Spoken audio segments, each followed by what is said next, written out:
తొలగిపోకుండా దేవుడు ఎక్కడున్నాడు? దేవునికి తెలివి ఉందా? దేవునికి బుద్ధి ఉందా? దేవుడిని ఆశీర్వదించాడు కదా, దేవుడు దీవించాడు కదా, దేవుడు కంచి వేశాడు కదా, కాపాడాడు కదా. ఇలా ఎందుకు జరిగింది? నాకే ఎందుకు జరిగింది? అందరూ బాగున్నారు కదా అన్న ఇలాంటి మాటలు ఏమి మాట్లాడకుండా ప్రియమైన వాళ్ళరా అతగాడు అంటాడు, యెహోవా ఇచ్చెను, యెహోవా తీసుకొనును, యెహోవా నామమునకు మహిమ కలుగునుగాక, యేసయ్యకి మహిమ కలుగునుగాక. హల్లెలూయా. చూడండి ప్రియమైన వాళ్ళరా, అన్నీ ఒకే రోజున పోతే, అన్నీ ఒకే రోజున పోగొట్టుకున్న పరిస్థితి అతనికి కలిగితే అతగాడు అంటున్న మాట తెలుసునా, యెహోవా నామమునకు స్తుతి కలుగునుగాక. హల్లెలూయా, హల్లెలూయా. ఈ రోజున మనం అనుకోండి, మనం ఆ పరిస్థితుల్లో ఉన్నామనుకోండి, ఎలా ఉంటుంది మన పరిస్థితి? ఆ మధ్య ఎస్ఎన్ గారు ఏమండి ఒక ఇంటికి పోయాడంట. ఏంటా 2-3 వారాల నుంచి రావట్లేదే మందిరానికి అని పోయి పలకరించి ప్రార్థన చేసి వద్దామని పోతే ఆమె ఇంటి దగ్గరికి పోయి ఆ అన్న బయట ఉండి అక్కడ ఎవరో ఉంటే, అరే నేను వచ్చానని చెప్పరా అని అంటే వాళ్ళు పోయి ఆమెకు చెప్పారు, ఏసన్న గారు వచ్చారు, ఏసన్న గారు వచ్చారు అని. ఏసన్న గారు లేదు, గేసన్న గారు లేదు, సావుకులు లేదు, గేవకులు లేడు, మందిరం లేదు, గిందిరం లేదు, ప్రార్థన లేదు, గీర్తన లేదు అని అలాంటి మాటలన్నీ మాట్లాడుతుంటే ఏసన్న గారు వింటానే ఎవరంట, ఏమైందిరా ఈ మనిషికే? ఈ మనిషి ఎంత ముందుగా వచ్చేది ఆరాధనకి, 9 గంటల కంటే 8:30కి వచ్చేది కదా, ప్రార్థన చేస్తూనే ఉండేది కదా, కన్నీరు విడిచేది కదా, మోకాళ్ళ మీద ఉండేది కదా, ఉపవాసం ఉండేది కదా, ఎంతో పరిచయం చేసిన వ్యక్తి కదా, ఎంతో సహకారంగా ఉన్న వ్యక్తి కదా. ఏమైంది ఈ మనిషికి? ఏమైంది? ఇలాంటి మాటలు మాట్లాడు, సావుకులేడు, గేవకులేడు, ప్రార్థన లేదు, గీర్తన లేదు, ఏసన లేడు, గీసన లేడు అని మాట్లాడుతూ ఉంది. ఏమైంది ఏమైంది అని కనుక్కుందామని కాస్త లోపలికి పోతే, ఏమ్మా అంటే ఏంటో చెప్పు. ఎవరిని? సావుకుండండి. ఏంటో చెప్పు. అదేనమ్మా, ఏంటో మందిరానికి రాలేదు కదా, కనుక్కొని ప్రార్థన చేసి పోదామని వచ్చానమ్మా అని అంటే, ప్రియమైన వాళ్ళరా ఆమె మరలా మొదలుపెట్టేది, మందిరం లేదు, గిందిరం లేదు, ప్రార్థన లేదు. ఏమైందమ్మా? ఏమైందంటే, నేను నీ దగ్గరికి వచ్చినప్పుడు ప్రార్థన చేయించుకున్నానా? నూనె బట్టలు కూడా ప్రార్థన చేసావా? చేశాను, అది తీసుకొని వచ్చాను. నా గేదె దూడుందా, అది ఈనింది కదా, అది గేదె పాలు ఇవ్వడం లేదని చెప్పాను కదా, పాలు తాగడం లేదని చెప్పాను కదా, ఇది పాలు తాగడం లేదు, పాలు ఇవ్వడం లేదని చెప్పాను కదా. నువ్వు ప్రార్థన చేసే నూనె దానికి సిలువ కూడా వేసా, తాపే కూడా. మరి ఏమైందమ్మా? పాలు ఇవ్వలా, పాలు ఇవ్వలా. మరి ఏమైంది? తర్వాత ఏమైంది? ఆ దూడ కూడా చచ్చిపోయింది. అసలు ఇది పాలు ఇవ్వడం మానేసింది. ఇంకెందుకు నాకు ప్రార్థన? ఎందుకు సేవకుడు? ఎందుకు మందిరం? ఎందుకు సేవకుడు? ఇలాంటి మాటలు మాట్లాడతాం దేనికోసం చెప్పరాబండి.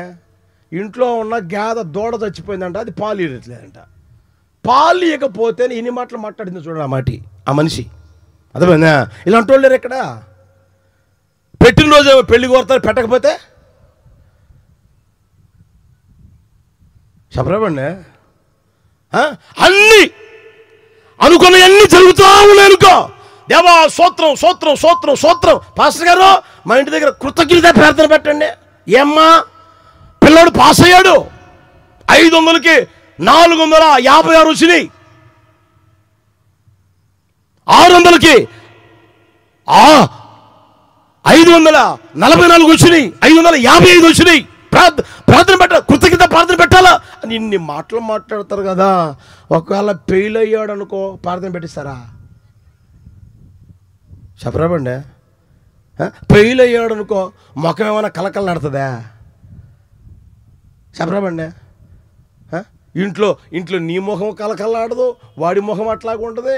ఆ ఇంట్లో ఉన్న ముఖాలన్నీ ఇక చెప్పండి, ఇక గట్టిగా మీకు తెలియాలి కదా. అలాంటి పరిస్థితి చూడండి. యోబు జీవితంలో అన్ని పోగొట్టుకున్న వేళల్లో, చేతిలో చిల్లి గవ్వ లేని పరిస్థితుల్లో, ఓ ప్రక్క కుమారులు లేరు, ఓ ప్రక్క కుమార్తెలు లేరు, ఓ ప్రక్క ఆస్తి లేదు, ఓ ప్రక్క ఏమీ లేదు. ప్రియమైన అన్నారు, అన్నీ పోయాయి.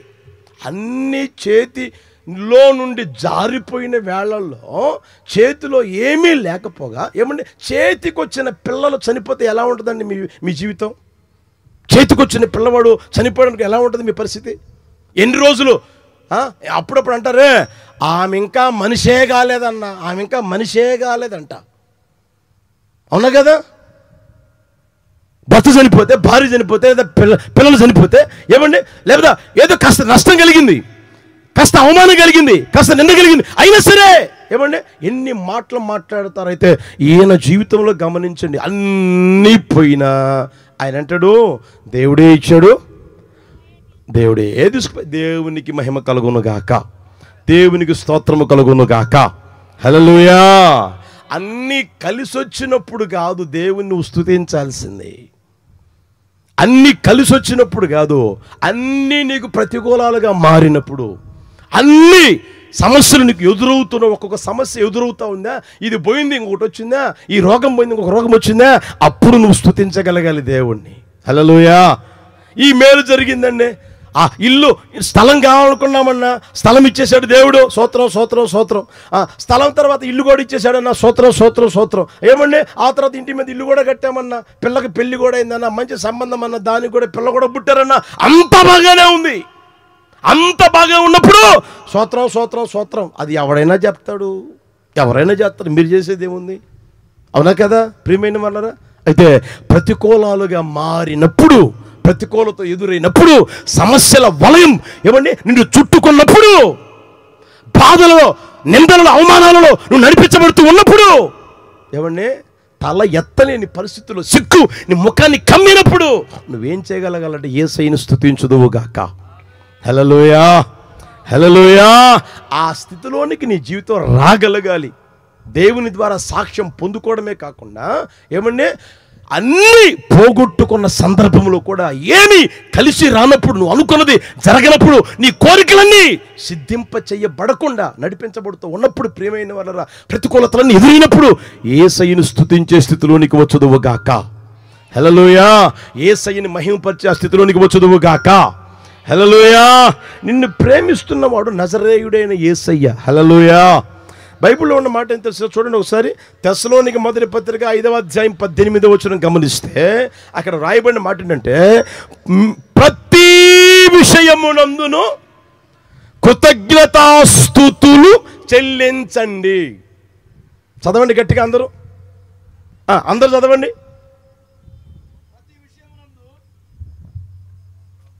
మీకు కనిపించలేదా బైబిల్లో? తెస్సలోనిక మొదటి పత్రిక 5వ అధ్యాయం 18వ వచనమా 16వ వచనం చూడండి.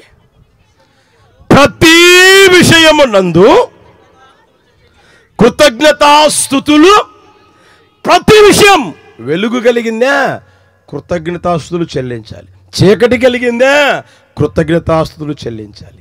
హల్లెలూయా. మేలు జరిగిందా కృతజ్ఞతాస్తుతులు, కీడు కలిగిందా కృతజ్ఞతాస్తుతులు, నువ్వు అనుకున్నది జరిగిందా స్తోత్రం, అనుకోన్నది జరగలేదా స్తోత్రం, ఆశపడ్డావా కలిగిందా స్తోత్రం, కలగలేదా స్తోత్రం. ప్రతి విషయంలో ప్రియమైన వాళ్ళరా నీవు కృతజ్ఞతాస్తుతులు చెల్లించే స్థితిలోనికి వచ్చుదువుగాక. అప్పుడు దేవుడు అంటాడు, నీకును నీ ఇంటికి నీకు కలిగిన సమస్తమునకును క్షేమము కలుగునుగాక, క్షేమము దయచేయునుగాక, ఆశీర్వాదము దయచేయునుగాక. నిన్ను ప్రేమిస్తున్న దేవుడు ప్రియమైన వాళ్ళ ఈ మాటలు తెలియజేస్తూ ఉన్నాడు. రోమాపత్రిక తీయండి, ఒక మాట చూపిస్తాను మీకు. రోమాపత్రిక 8వ అధ్యాయం 28వ వచనం చూడండి గట్టిగా. దేవుని ప్రేమించు వారికి అనగా ఆయన సంకల్పము చొప్పున పిలవబడిన వారికి మేలు కలుగుటకై సమస్తమును సమకూడి జరుగుచున్నవని ఎరుగుదుమని రాయబడింది. ఎరగక బాధపడతా ఉంటారు. నువ్వు దేవుని ప్రేమిస్తున్న వ్యక్తివైతే, దేవుని స్తుతిస్తున్న వ్యక్తివైతే, దేవుని మహిమపరుస్తున్న వ్యక్తివైతే, దేవుని కొరకు బ్రతుకుతున్న వ్యక్తివైతే, ప్రియమైన వాళ్ళరా నీ వ్యక్తిగత జీవితంలో దేవుడు చేసేది ప్రతిదీ ప్రతిదీ ప్రతిదీ ఏమండి, మేలు కలుగుటకై సమస్తము ఆయన సమకూర్చి జరిగిస్తున్నాడు అని నువ్వు ఎరగగలగాలి. ఎరిగితే ఆయన్ని స్తుతిస్తానే ఉందువుగాక. హల్లెలూయా. నా జీవితంలో ఏది చేసినా దేవుడు మేలే చేస్తాడు అనేవాళ్ళు ఎంతమంది ఉన్నారు ఇక్కడ? అర్థమవుతుందా? నా జీవితంలో దేవుడు ఏది చేసినా మేలే చేస్తాడు. ఇప్పుడు నష్టం కలిగిందా, నాకు మేలే. నాకు కలిసి వచ్చిందా, నాకు మేలే. నాకు చీకటి కలిగిందా, రోగం వచ్చిందా, మేలే. నష్టం కలిగిందా, మేలే. ఇదిగో అవమానం వచ్చిందా, నాకు మేలే. కీడు కలిగిందా, నాకు మేలే. నా దేవుడు ఏదైనా నాకు మేలే చేస్తాడు అన్న ఆ తాత్పర్యం నీ హృదయంలో ఉంచుకొని నీ మదిలో మెదిలాడేటట్లుగా చేసుకొని ముందుకు నడిపించబడగలిగితే నా దేవుడు నిశ్చయముగా నీ కుటుంబాన్ని, నిన్ను, నీకు కలిగినంతటిని ఆశీర్వదించునుగాక, దీవించునుగాక. ఓసారి ఏం జరిగిందంటే చెప్తాను, వినండి. ఒక రాజుగారు రాజ్యాన్ని పరిపాలన చేస్తూ ఉన్నాడు. ఇక రాజుగారి ఇల్లు అంటే మీకు తెలుసు, ఓ పేద లంకంత కొంప అంటారు చూడండి. మీకు తెలుసు కదా, లంకంత కొంపర అంటారు చూడండి. అంటే అంత ఇల్లు అని, అంత పెద్దదని. అంటే ముందు పక్క ఎకరాలు ఎకరాలు ఖాళీగా ఉంటుంది, గార్డెన్లు ఉంటాయి, తోటలు ఉంటాయి, ఓ ప్రక్క పూల తోటలు, ఓ ప్రక్క ఫలాల తోటలు అన్నీ ఉంటాయన్నమాట. ఎక్కడో ఉంటుంది. ఆ మధ్య మేము అన్నోళ్ళు మలేషియా తీసుకుపోతే కోటాలకి, అక్కడ చూస్తే ప్రియమైన వాళ్ళ ఇక్కడి నుంచి కనుచూపు దూరంలో, ఏమండి కనుచూపు ఎంత దూరం అయితే పోగలదో అంత దూరంలో వాళ్ళ ఇల్లుంటే, రాజుగారి ఇల్లుంటే ఇక్కడ మేము ఉన్నాం. గేట్ ఎక్కడ ఉంది, అదే అంత స్థలం ఉంది, అంత పెద్ద ఇల్లు అనమాట రాజుగారిది. ఒక రోజు రాజుగారు ఏం చేశారయ్య అంటే, ఆ ఇంట్లో నుంచి బయటకు వచ్చి పొద్దున్నే కాస్త సూర్యరశ్మి పడితే మంచిది కదా అని ఏమండి అలా తిరుగుతూ ఉంటే అక్కడ ఒక కత్తెర దొరికిందంట. ఇది చెట్లు కత్తిరిస్తారు చూడండి, కత్తెర. అది దొరికితే ఆయన కత్తిరించుకుంటా వెళ్తూ ఉన్నాడంట. పాపం ఆయన గారికి ఎందుకు ఆలోచన వచ్చిందో, ఇట్లా చూసుకుంటా ఈ కత్తెర తిట్టనడంట. ఈ ఏలు కట్ అయిందంట. బాగా గమనించండి, రాజుగారికి ఈ ఏలు కట్ అయిందంట. కట్ అయితే ఆ పనులను కేకలేస్తే వాళ్ళేమో అయ్యో అయ్యో అయ్యో రాజుగారికి ఏలు కట్టింది, రాజుగారికి ఏలు కట్టింది, రాజుగారికి ఎట్టుకెళ్ళి అని ఏమండి తెగ బాధపడిపోతా, తెగ ఏడుస్తే మొత్తం మీద ప్యాలెస్లో తీసుకుపోయిన తర్వాత ఏమండి ఇక ఈ రోజుల్లో అంటే కుట్లేసి ఆపరేట్ చేసి ఇవన్నీ చేస్తారు. ఆ రోజుల్లో ఇక కటింగ్ అయితే అంతే సంగతులు కదా. దానికి ఏదో మొత్తం మీద పూసారండి, అట్లా పెట్టారండి. ఆ తర్వాత అది అతుక్కోలేదండి. ఆ తర్వాత ఏమండి ఆయన గారి స్థితి అలాగే ఉంది. ఆ కట్ అయినప్పుడు ఈ మంత్రి ఒకడు వచ్చాడు ఆ ఇంట్లోకి. ఇప్పుడు రాజుగారి దగ్గరికి ఎవరు రావాలి? మంత్రి ఉంటాడు కదా. ఆ మంత్రి వచ్చాడంట. ఏమైంది అని అంటే, రాజుగారి కీలు కట్టయింది, రాజుగారి కీలు కట్టయింది అన్నారు. ఆ రాజుగారి దగ్గరికి వచ్చి, రాజా బాధపడమాక, రాజా దిగులు పడమాక, రాజా ఇబ్బంది పడమాక, దేవుడు ఏదైనా మేలే చేస్తాడు అన్నాడంట. ఎప్పుడు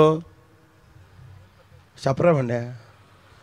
ఇప్పుడు మీ ఇల్లు ఉంది, మీ ఇంట్లో ఏదో ఒకటి జరిగింది, సేవకుడుగా నేను వచ్చి అమ్మా దేవుడు నీకు మేలే చేశాడమ్మా అంటే ఎట్టుంటుంది మీకు? ఎక్కడ కాలుతుంది? అదే అంటారు కదా, హరికాల్లో కాలిందండి అంటారు కదా. ఆ రాజుగారికి అక్కడ గాలి ఏమండి, రేయ్ వీడు చూడరా నా ఏలు కట్ అయితే నా మంచిగా జరిగింది అంటున్నాడు, వీడిని తీసుకొని జైల్లో పడేయండి రా అన్నాడంట. ఆ పోత రాజుగారు ఇది కూడా నా మంచికే అన్నాడంట. ఏంట్రా ఏలు కట్టయితే నా మంచికి అన్నావు, జైల్లో పడేయండి అంటే నా మంచికి అన్నాడు. రేయ్ వీడి కడుపు నిండా అన్నం కూడా పెట్టమాకండి రా, లోటా సాంబారు కాటా కూడి పెట్టండి, అది కూడా నా మంచికి అయ్యగారు అన్నాడంట. మొత్తం మీద తీసుకుపోయి జైల్లో పడేశారంట. ఏమండి ఆ మంత్రి గారిని. ఇక రాజుగారు అది మానిన తర్వాత అలా వాళ్ళకి షికారు చేయడం ఎక్కువ కదా, రాజుగారికి షికారు చేసి వేటకు పోతారు కదా. ఆ రోజులు అలా వేటకు పోయారంట. ఏమండి పోయిన తర్వాత ఇద్దరినేమి ఇటు పంపించాడు. ఈ అయ్యగారు ఒంటరిగా పోయాడు. నా అంత పోటుగాడు, నా అంత తోపుగాడు ఎవడు లేడని ఏమండి ఈయన గారు ఒంటరిగా పోయాడు అనమాట. పోతే ఆయన ఎట్టుపోతున్నాడో ఎక్కడికి పోతున్నాడో ఏమీ అర్థం కాల. ఈ లోపలనే మరి ఈ రోజుల్లో కూడా ఉన్నారు అనుకుంటా, కోయోళ్ళు ఉంటారు చూడండి, తెలుసు కదా, వాళ్ళకు దొరికాడంటే ఈ రాజుగారు దొరికితే తీసుకుపోయి వాళ్ళ గూడెంలో పడేసేసారు, ఎవ్వడికి కనపడకుండా. అంత అన్నం పెడుతున్నారు, అన్ని నీళ్ళు ఇస్తూ ఉన్నారు, మొత్తం మీద రోజులు గడిచిపోతూ ఉన్నాయి. ప్రియమైన వాళ్ళరా, వాళ్ళు ఎందుకు అలా చేస్తూ ఉన్నారు అంటే వాళ్ళ దేవతకు చేసే తిరణాల ఒకటి వస్తే ఆ రోజున ఈయన్ని బలిద్దామని మేపుతా ఉన్నారు. అర్థమైందా? ఆ తర్వాత ఆ రోజు రానే వచ్చింది. వచ్చిన తర్వాత ప్రియమైన వాళ్ళరా, రేయ్ వాళ్ళ గురువు ఉంటాడు కదా, మత పెద్ద కుల పెద్ద ఉంటాడు కదా, రేయ్ ఎక్కడరా మీరు పెంచినోడు తీసుకురాను అంటే ఆని తీసుకొచ్చి ఆ రాజుని తీసుకొచ్చాడంట. రాజుగారిని తీసుకొని వస్తే ఇదిగయ్యా ఆ అందరిని చూసి ఈ రాజుగారు ఏమంటే ముఖం నిగనిగలాడితే కాస్త నవ్వు ముఖం పెట్టాడంట.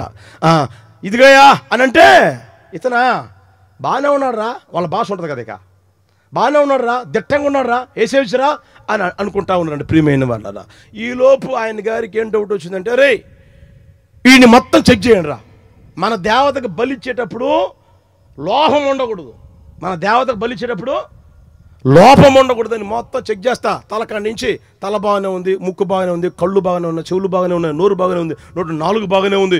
ఒక్కడు చూసుకుంటా వస్తే ఏమి లేదు, చెప్పరామండి ఏళ్ళు కట్ అయిపోయిందంట. ఈడు పనికిరాడు రా, ఈడు పనికిరాడు, పంపించేసాను రా, ఈడు పంపించేసాను రా అన్నాడంట. అప్పుడు ఇక ఒంటరిగా నడుచుకుంటా వస్తా వాడు చెప్పింది చెప్పండి, వాడు చెప్పింది అంతా మంచిగా జరిగింది, లేకపోతే నేను ఈ రోజున నా పరిస్థితి స్వత్రం అయిపోయేది కదా అనుకుంటా మొత్తం మీద రాజ్యానికి వచ్చాడు. రాజ్యానికి వచ్చిన తర్వాత ఒరేయ్ నా తప్పు అయిపోయిందిరా, ఆ మంత్రి కానీ పిలవండి రా అన్నాడంట. ఆ మంత్రి కానీ పిలిచాడు, ఒరేయ్ ఆ రోజు నేను కోప్పడ్డాను రా, ఆ రోజు నా తప్పు తెలుసుకోలేదురా, ఈరోజు నా తప్పు తెలుసుకున్నాను రా, నన్ను క్షమించరా బాబు అని అంటే, ఏంటి అయ్యగారు అని అంటే ఇలా జరిగింది అంటే, అవునా అయ్యగారు, మంచిది అయ్యగారు అని రాజా నన్ను నువ్వు జైల్లో వేయడం కూడా చెప్పండి, నీకేం మంచిదిరా, నీకేం పోయే కాలం ఆ మాటే మాట్లాడుతున్నావు ఏంట్రా అని అంటే ఆయన అంటాడంటున్నా. ప్రియమైన వాళ్ళరా, రాజా రాజ్యాన్ని పరిపాలిస్తున్న రాజు నువ్వు ముందు కూర్చుంటే నీ వెనక నేను కూర్చోవాలి, నువ్వు ముందు పోతా ఉంటే వెనక నేను రావాలి, ఇద్దరం దొరికేవాళ్ళం, నిన్ను వదిలిపెట్టేవాళ్ళు, తర్వాత నన్ను చెప్పరండి. అర్థమవుతుందా? కనుక ప్రియమైన వాళ్ళరా, ఆవిడ యేసుప్రభు నమ్మకపోయినా సరే ఏం మాటలు పలికాడు, నోరు తెరవండి, అంతా మంచికే జరిగేదంతా చెప్పండి మంచికే జరుగుద్ది. కీడుకు దేవుడు ఎప్పుడు సెలవివ్వడు, ఆయన కీడును కూడా మేలుగా చేసే దేవుడు, మనం ఆరాధన చేస్తున్న దేవుడు. హల్లెలూయా హల్లెలూయా. కనుక నీ వ్యక్తిగత జీవితంలో నాకు కీడు జరిగింది, నాకు అవమానం జరిగింది, నాకు నింద కలిగింది, ఇదిగో నాకు బాధ కలిగింది, దుఃఖం మీద దుఃఖం నాకు కలుగుతుంది, బాధ మీద బాధ నాకు కలుగుతుంది అని నీ వ్యక్తిగత జీవితంలో ఏ రోజు అనుకోకుందువు గాక. హల్లెలూయా. దేవుడు నీ జీవితంలో బాధ అనుమతించాడా? దేవానికి స్తోత్రమును. హల్లెలూయా. ఘనత కలుగు చేశాడా? దేవానికి స్తోత్రమును. రోగం వచ్చిందా? దేవానికి స్తోత్రమును. అర్థమవుతుందా? నీ తల ఎత్తుకోలేని స్థితిలో నువ్వు నడిపించబడుతున్నావా? దేవానికి స్తోత్రమును. ప్రియమైన వాళ్ళు, ప్రతి విషయంలో నా ప్రభువు నీవు స్తుతించుదువు గాక. హల్లెలూయా. చూడండి, పాత నిబంధన సంబంధించిన ఆ పరిశుద్ధుడైన యోబు జీవితం ఎలా మారిపోయింది చూడండి. దేవుడే ఇచ్చాడు చెప్పండి, పిల్లల్ని ఎవరు ఇచ్చాడంట, ఎవరు తీసుకున్నారంట, ఆస్తి ఎవరు ఇచ్చారంట, ఎవరన్నా నా తల్లి గర్భం నుంచి తీసుకొచ్చాను వాళ్ళు చేతులు ఎత్తండి, మీకు పూలమాల వేసిపోతా. ఉన్నారా? తల్లి గర్భం నుంచి భర్తను తీసుకొచ్చావా? తల్లి గర్భం నుంచి భార్యను తీసుకొచ్చావా? తల్లి గర్భం నుంచి పిల్లల్ని తీసుకొచ్చావా? తల్లి గర్భం నుంచి కులాన్ని తీసుకొచ్చావా? తల్లి గర్భం నుంచి మతాన్ని తీసుకొచ్చావా? తల్లి గర్భంలో నుంచి ఏం తీసుకొచ్చావు? ఆ ఇంకిత జ్ఞానం లేదా? ఆ తెలివి కూడా లేదా? మనిషి ఈ రోజున మానవత్వం కోల్పోయి బ్రతుకుతున్న బ్రతుకు మనం చూడగలుగుతున్నాం. ప్రియమైన వాళ్ళరా, నీ జీవితంలో దేవుడు ఏది చేసినా మేలే చేయును గాక. హల్లెలూయా. ఆ మాటని నేను విశ్వసించా, నా జీవితంలో నేను నమ్మా. ఆ మాట నా ప్రభు నా పట్ల అక్షరాల నెరవేరుస్తానే. నాకు దేవుడు ఏది చేసినా మేలే చేస్తాడు. హల్లెలూయా. ఈరోజు కాదు, ఓ సంవత్సరం తర్వాత కానీ, సంవత్సరం కాదు, దేవుడు ఆయుష్ ఇస్తే ఓ 10 సంవత్సరాలు కానీ నా దేవుడు నాకు ఏదైనా మేలే చేస్తాడు. హల్లెలూయా. ఎందుకని నేను లోకాన్ని ప్రేమించడం లే, లోకంలో ఉన్న వాటిని ప్రేమించడం లే, నా యేసయ్యని ప్రేమిస్తూ ఉన్నా. హల్లెలూయా. నా యేసయ్యని ఎంతగైతే ప్రేమించగలిగే స్థితిలోకి వస్తావో అంతగా ఆయన సమస్తము మేలుకరంగా సమకూర్చి జరిగించునుగాక. హల్లెలూయా. ఈ రాత్రి మాట్లాడుతున్న ప్రియమైన వాళ్ళ జీవితంలో ఇక మీదట వెలుగు ఉదయించునుగాక, చీకటి చీకటిగా ఉండకుండునుగాక, వెలుగు ఉదయించునుగాక, వెలుగుమయంగా నా దేవుడు మిమ్మల్ని చేయునుగాక. హల్లెలూయా. బైబిల్లో మీరు చూస్తారా, చూడండి 89:5 చూడండి, కీర్తన 89:5.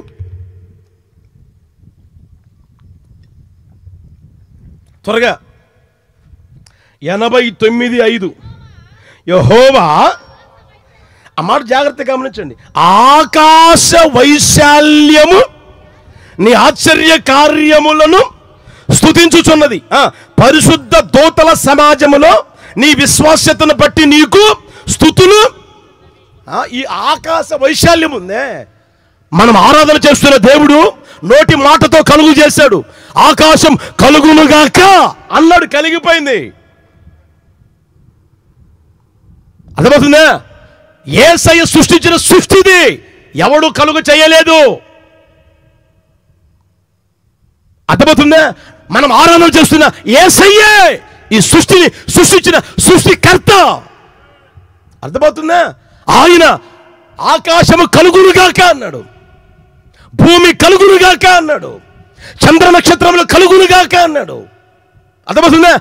పక్షులు కలుగునుగాక, సముద్రం కలుగునుగాక, పై జలములు మీది జలములు ఏమండి క్రింది జలములు వేరుపరచబడును గాక అంటే వేరు అన్ని నోటి మాటతో కలిగిపోయాయి. ప్రియమైన వాళ్ళరా, ఇప్పుడు చూడండి అక్కడ ఆకాశ వైశాల్యం. ఈ రోజు వరకు ఎవడు చెప్పలేకపోతే ఎవడో చెప్పమను ఆకాశ వైశాల్యం ఎంత ఉందని. ఇప్పుడు మనం కూర్చున్నాం, మీరు మీటింగ్ పెట్టిన పొడవు వెడల్పులు వైశాల్యం ఎంత అని అంటే చెప్తారు. అర్థమవుతుందా? ఇక్కడి నుంచి ఇక్కడికి 25 అడుగులు ఉందండి, అక్కడి నుంచి ఒక 30, అక్కడి నుంచి ఒక 30, అక్కడి నుంచి ఒక 30, అక్కడి నుంచి ఒక 50 ఉందండి అని చెప్తారు. అయితే ఆకాశ వైశాల్యాన్ని ఎవరినో చెప్పమను, ఏ శాస్త్రవేత్తలు చెప్పమానండి. అర్థమవుతుందా ప్రియమైన వాళ్ళరా? అయితే చూడండి, ఆ ఆకాశ వైశాల్యం ఏం చేస్తుందంట దేవుణ్ణి? చెప్పండి గట్టిగా. దేవుడు చేసిన ఆశ్చర్య కార్యాలని స్తుతిస్తా ఉందంట. సృష్టి స్తుతిస్తా ఉంది, యేసయ్యను స్తుతిస్తా ఉంది. మనం ఎవరమై అంటే సృష్టి, మనం సృష్టికర్తలం కాదు. మనిషి సృష్టికర్త కాలేడు కాబోడు. నేను ప్రకటిస్తున్న నజరేయుడైన యేసయ్యే సృష్టికర్త. హల్లెలూయా. ఆ సృష్టికర్తని సృష్టి ఏం చేస్తుందంటే స్తుతిస్తా ఉందంట. హల్లెలూయా, హల్లెలూయా. మరి సృష్టి దేవుని స్తుతిస్తా ఉంటే నన్ను నిన్ను ప్రియమైన వాళ్ళరా నోరు లేని దానిగా, లేకపోతే కాళ్ళు చేతులు లేని దానిగా, చెవులు లేని దానిగా సృష్టించాడా? చేశాడా? మనల్ని దేవుడు మనిషిగా కలుగు చేశాడు కదండి. జంతువు ఉంది, నోరు ఉంది, మాట ఉందా? చెప్పరామండి, మాట ఉందా? దేవుడు మనకు నోరు ఇచ్చిందెందుకు? దేవుని స్తుతించేదానికి. చేతులు ఇచ్చిందెందుకు? చప్పట్లు కొట్టేదానికి. కాళ్ళు ఇచ్చిందెందుకు? నాట్యం ఆడేదానికి. పాటలు పాడడం కాదు, దావీదు వలే చెప్పండి, నాట్యం ఆడి నాట్యం ఏది ఉంది అసలు? చప్పట్లు కొట్టలేరు కదా, ఇక నాట్యం ఆడాడతారు. అర్థమవుతుందా ప్రియమైన వాళ్ళు? కనుక ప్రియమైన వాళ్ళరా, మన వ్యక్తిగత జీవితంలో యేసయ్యను స్తుతించే వారంగా తీర్చిదిద్దబడదుము గాక. హల్లెలూయా. నువ్వు దేవుని స్తుతిస్తూ ఉండు, ఆ స్తుతే నీ స్థితిని మార్చును గాక, నీ పరిస్థితులన్నీ చక్కదిద్దును గాక. ఏమంటే నీ అవమానం కొట్టివేయబడును గాక, నీ దుఃఖం నిట్టూర్పు యేసు నామములో ఎగిరిపోవును గాక, నీ ముఖాన్ని కమ్మిన ఆ సిగ్గు తొలగిపోవును గాక. ఎప్పుడు తెలిసినా నాది యేసయ్యను స్తుతించు, నా యేసయ్యను స్తుతించేదానికే నీకు నోరిచ్చింది ఆయన. మనందరికీ నోరిచ్చిందే స్తుతించేదానికి, పనికి మాలిన మాటలు మాట్లాడేదానికి కాదు, కబుర్లు చెప్పుకునేదానికి కాదు, రాజకీయ మాటలు మాట్లాడేదానికి కాదు. ప్రియమైన వారు, యేసయ్యని స్తుతించేదానికే మనకు నోరిచ్చింది. కనుక యేసయ్యను స్తుతించే వారంగా తీర్చిదిద్దబడదుము గాక. హల్లెలూయా, హల్లెలూయా. 119, 164 చూడండి. అక్కడే కీర్తనలు 119, 164 చూడండి. నీ న్యాయ విధులను బట్టి దినమునకు 7 మారులు నేను నిన్ను స్తుతించుచున్నాను. దావీదు మహారాజు ఎంత బోల్డ్ స్టేట్మెంట్ ఇస్తా ఉన్నాడో, నీ న్యాయ విధులను బట్టి దినమునకు 7 మారులు నిన్ను స్తుతిస్తా ఉన్నానయ్యా, 7 మారులు నేను ఘనపరుస్తా ఉన్నాయా, నేను స్తుతిస్తా ఉన్నాను ప్రభా, స్తుతిస్తా ఉన్నాను ప్రభా. హల్లెలూయా, హల్లెలూయా. కనుక ప్రియమైన వాళ్ళరా, ఈ దేవుని బిడ్డలారా, నీ వ్యక్తిగత జీవితంలో దేవుని స్తుతించే అనుభవంతో నింపబడుదురుగాక. ఇంకా మీరు చూడండి, దినవృత్తాంతముల మొదటి పుస్తకం 23:5 గమనించండి. దినవృత్తాంతముల మొదటి పుస్తకం 23:5. 4,000 మంది ద్వారపాలకులుగా నియమింపబడిరి, మరి 4,000 మంది స్తుతి చేయు నిమిత్తమై దావీదు చేయించిన వాద్య విశేషములతో యెహోవాను స్తుతించు వారిగా యేసయ్యకి మహిమ కలుగునుగాక. స్తుతిలో ఉన్న శక్తి, స్తుతిలో ఉన్న ఏమంటే బలం, స్తుతిలో ఉన్న ఆశీర్వాదం, స్తుతిలో ఉన్న దీవెన, స్తుతిలో ఉన్న ఘనత, హెచ్చింపు దావీదు మహారాజు ఎరిగి ఉన్నాడు ప్రియమైన వాళ్ళారు. అందుకనే దావీదు అంటాడు చూడండి, ఆయన స్తుతించడమే కాకుండా దేవుని స్తుతించేదానికట 4,000 మందిని ఏర్పరిచాడంట ఆ రోజున. ఇంక వాళ్ళ పని ఏమీ లేదు, పూట అంత తిన్నాం. యెహోవా పరిశుద్ధుడు, ఆయనకు మహిమ కలుగునుగాక. యెహోవా పరిశుద్ధుడు, ఏమండి ఆయన కృప నిరంతరముండునుగాక. యెహోవా పరిశుద్ధుడు, ఆయన కృప నిరంతరముండునుగాక. ఇదే పని వాళ్ళకి. అర్థమవుతున్న ప్రియమైన వాళ్ళరా, స్తుతి చేసేదానికే 4,000 మందిని నియమించాడంట దేవుని స్తుతించేదానికి. హల్లెలూయా, హల్లెలూయా. అర్థమవుతుందా? మన ఇంట్లో ఒకరైనా ఉన్నారా స్తుతించేవాళ్ళు?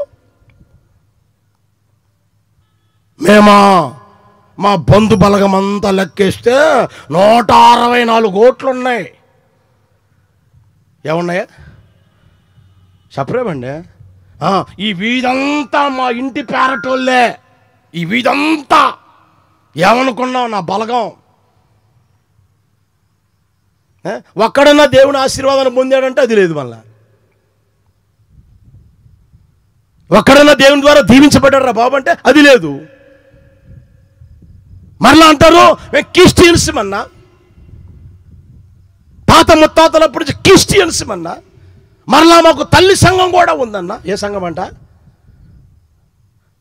మా తాత ముత్తాతలు పోతా ఉన్నారా, అక్కడికే పోతా ఉన్నామన్నా. జాగ్రత్త సహోదరుడా, సహోదరి, నీ వ్యక్తిగత జీవితంలో స్తుతి చేసే వ్యక్తిగా మార్చబడుదువుగాక. హల్లెలూయా. యేసయ్య నాదే, యేసయ్య నిత్యముగా ఒక్కొక్కరిని ఆశీర్వదించునుగాక. నీకు కలిగినంతటికి నీ కుటుంబానికి క్షేమము కలుగునుగాక. హల్లెలూయా. ఎప్పుడు తెలిసినా, ఎప్పుడో చెప్పండి గట్టిగా, నువ్వు స్తుతించాలి. మొదటిది దేవుని ద్వారా నువ్వు సాక్ష్యాన్ని పొందుకోవడమే కాకుండా దేవుని స్తుతించాలి. హల్లెలూయా. కొంతమంది నా దగ్గరికి వచ్చి ప్రార్థనే నడవట్లేదన్నా, 4 గాళ్ళు పెట్టని చెప్పా, లేకపోతే 4 టైర్లు పెట్టన్నా, నడుస్తుంది కదా. అర్థమైందా? అట్లా మోకరించారో లేదో,